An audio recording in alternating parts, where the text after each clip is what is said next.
Hello, MAKERTHON. Welcome, welcome, welcome. It is an exciting day.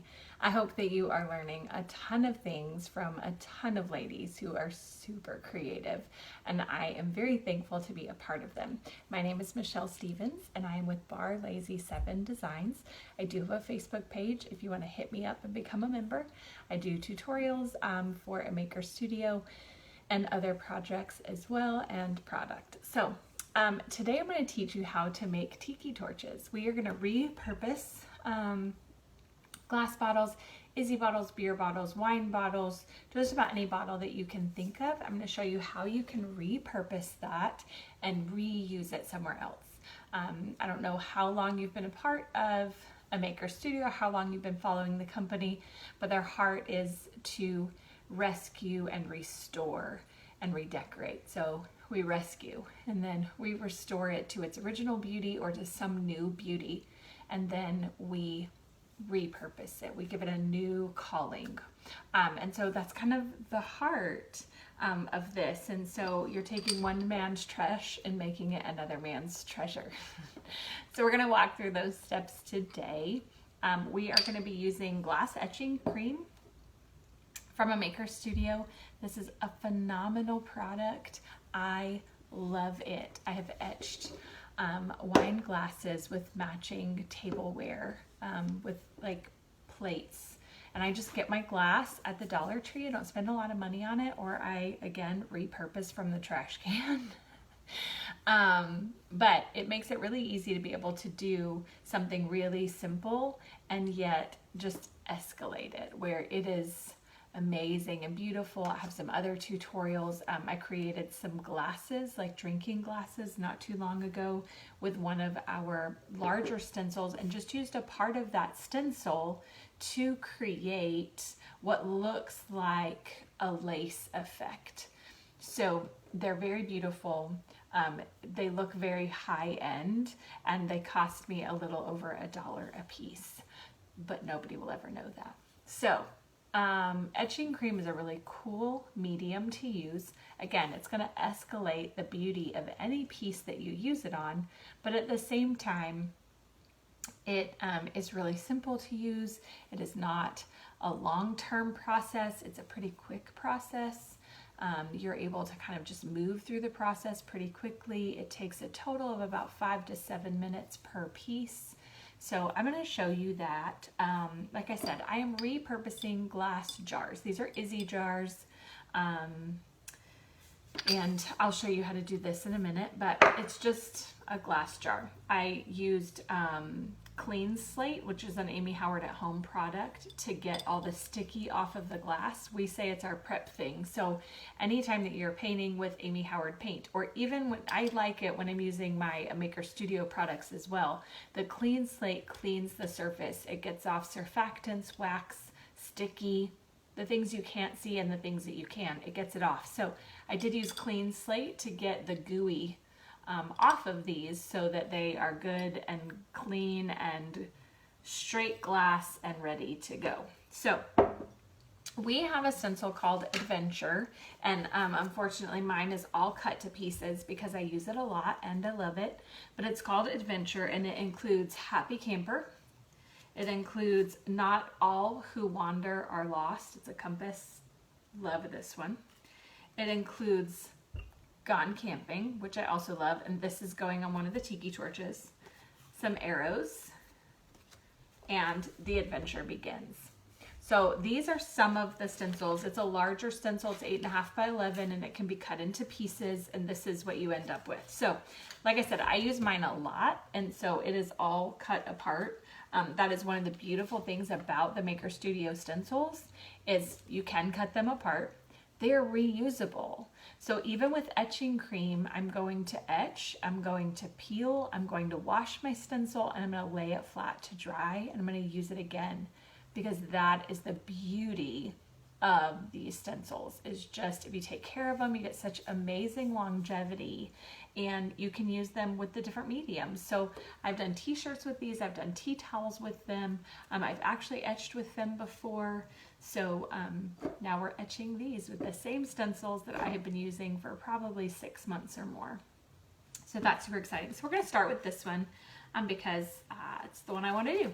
And I'm just going to lay it on my jar. Now I'm not going to etch the words A Maker Studio. So I'm going to work more on this like Gone Camping and lay it down the best I can. I want it to hug that glass as much as possible. I don't want any bubbles. I'm not going to worry too much about the stars, but I definitely want to make sure that my moon is down and that I don't have any bubbles in the moon. So here's the thing, when you have a bubble with the etching cream will go up under the mesh in that bubble and it'll etch it. And so you do want to make sure that you don't have bubbles anywhere that you don't want them, because you don't want to etch something that not necessarily what you want to be frosted. Now, some of you are thinking, etching, what is etching? Well, etching is a process where the glass is actually cut into. It's made matte instead of glossy. And there's this amazing product called Glass Etching Cream from A Maker Studio that literally does the work for you. So it's almost like a lotion consistency. Mine is starting to get on down there. I have done 8, over almost 20 projects with this little container already. So that will tell you kind of how far this goes. Now, again, I want everything laid down. I've got it on there kind of like lotion. And what I'm going to do is work it. You go up and down, left to right, and around in circles. And I'm making sure that that etching cream is getting deep into the mesh. The Tri-Mesh Stencils from A Maker Studio are literally a mesh with a polymer, so you can get really deep detail with the stencil, because that mesh protects it for you. So it builds this beautiful barrier. So I don't know if you can hear it. Listen. I love that sound. It lets me know it's doing its job. And so I'm just, again, up and down, left and right. Now if you get, this is an edge over here. I'm pretty steady-handed. If you are not steady-handed, if you are you know, a little shaky, or if you just don't have the dexterity, or you just don't feel like it's a wise idea, I would place painter's tape under your stencil. Sometimes if you put painter's tape on the top, it can actually tear the stencil when you remove it. It'll pull the polymer off with it, just depending on what kind of tape it is. So if I need to do a tape barrier, I put the tape under the stencil and then put the stencil edge right over it. And I tend to get better wear and tear on my stencils when I do that.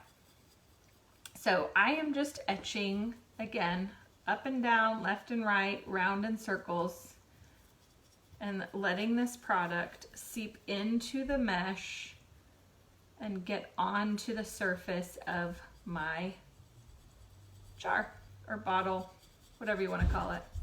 And I am just going to let that sit here for a few minutes. And I'm going to move on to the next one. Okay, so I have a second bottle here that we're also going to do. And I think this one is going to get Not All Who Wander Are Lost, because I like this one too. I love this saying. I think it's so ridiculously true.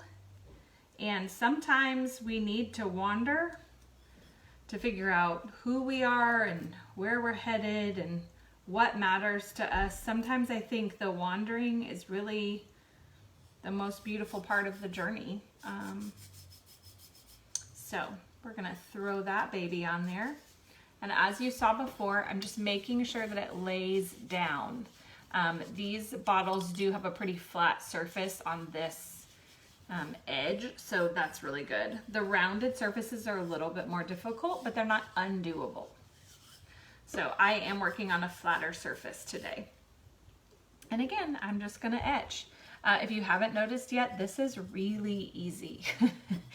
I love this process because it's almost mindless. I can just go left to right. As long as I'm not at an edge, I can do it while I'm talking and I don't even have to pay attention.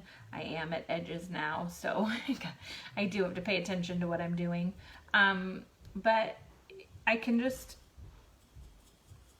pretty much mindlessly work when I am using this product. So I am etching and I have an interrupter.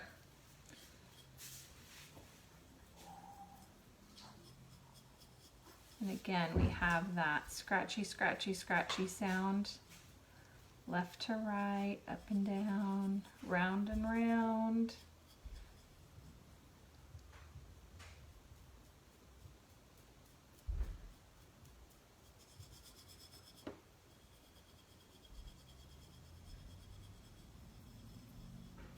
All right, so we are just going to keep etching for a few more minutes. The other one is sitting over there. I worked it a little bit longer, so I'm going to work this one.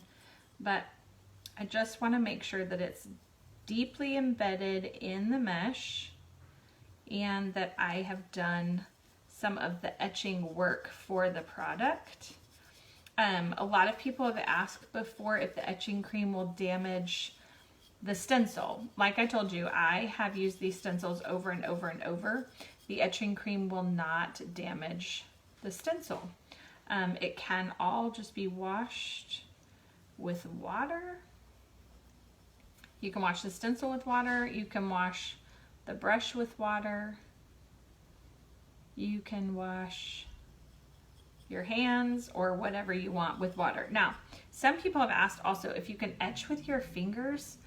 I do not encourage etching with your fingers. And the reason I don't encourage it is because there are little there's like little microfiber scrubbies. I don't know what they are, but there is a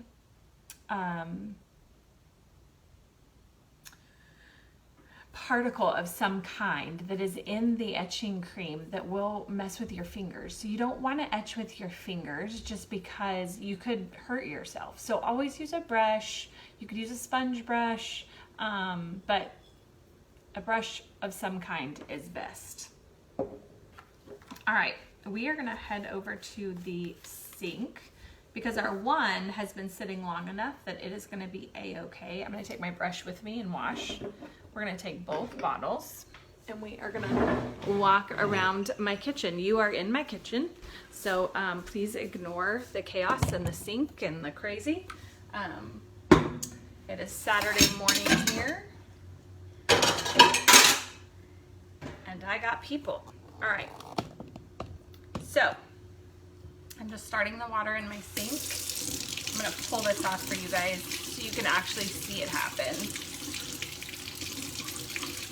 Just a second to get that one up and out. All right, we're gonna put Not All Who Wander over there because it hasn't been on long enough in my opinion. Now, I don't have to worry about the stencil. When I pull the stencil, it is gonna cut back through the etching cream, so it pulls it off. And look at the deep detail. How great is that? And I'm gonna just rinse my stencil and let that sit a little bit longer. I am literally rinsing the stencil so you guys can see. I'm just taking off the etching cream gently with my fingers under running water. And then I will lay the stencil adhesive side up on a drying pad. Oops, sorry about that. Kind of banging y'all around. All right, laying that on. Now we're gonna pull the other one and we're gonna do the same thing. So I'm gonna pull the stencil. It's recutting that etching cream to make my design nice and sharp. And I'm just gonna let it sit over here and clean my stencil up. I like to work pretty quickly because I don't want anything to dry in the mesh in my stencil. There are certain products from a maker studio that will wash out quite easily, like chalk art or gel art, even after they've dried. But there are others that will not. Ceramic paint will not wash out after it's dried, and it dries pretty quickly. Risk Your Store paint or the one-step paint, if you decide to use it with an Amy Howard product, it will not wash out quickly. You have to make sure it does not dry. If it dries, you're going to have a problem. So now that I've got this done and I've pulled the mesh off of it, I'm going to put the camera down so you guys can look in the sink as I do this. But you're going to watch it. And at first it's going to look like it goes away completely, but as it dries, you're going to see the design come back.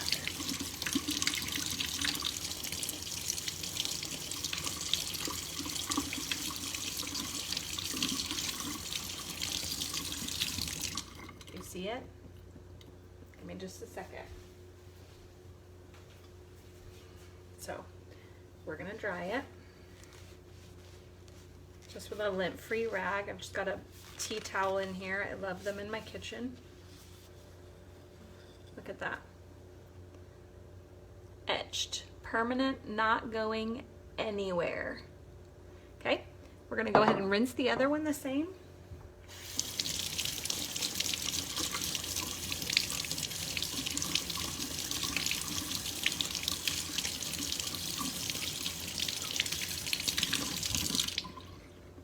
And get it dried.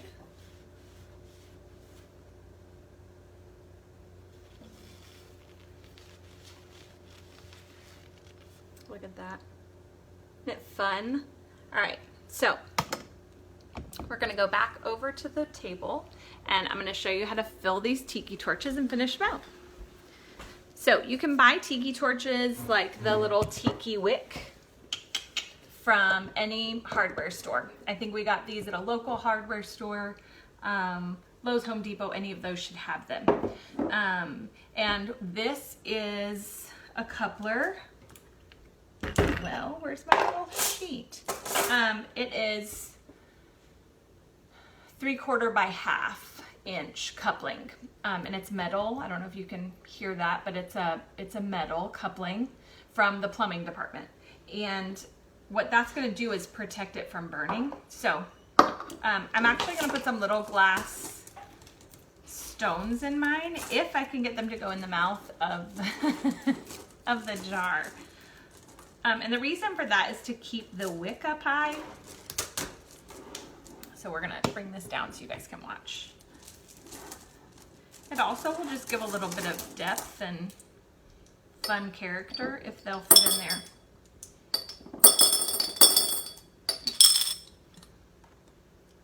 That one's kind of big. And it needs to go where it needs to come out. There it goes. Go or come out, buddy. You could use colored ones if you wanted to. I used clear just because I like the look of clear. That one's not going to go in. These smaller ones.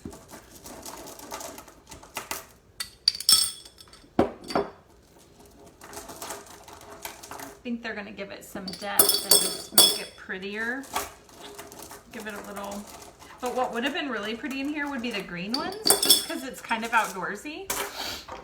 All right, and then I have a funnel, and I am actually using the Tiki Bite Fighter because these are going outside at my house, and so I want the one that makes the bugs go away. And it is not so easy to pour them in there without a funnel. So a funnel is super helpful. And we're just gonna fill that tiki oil. And I am dripping on my table, which is no big deal. We're gonna take that funnel out, and then we're gonna put this in. Now, you want to let it sit for a little bit because you want the oil to soak into this so you can actually light it. But once it gets all soaked in, which it is working up right now, you should be able to light your amazing new tiki torches and put them outside. So thank you for watching. I hope that you've learned a new skill and seen how you can transform any kind of glass bottle into a beautiful new outside artist tiki torch that you can have the bragging rights to have created. Have a great day. Enjoy MAKERTHON.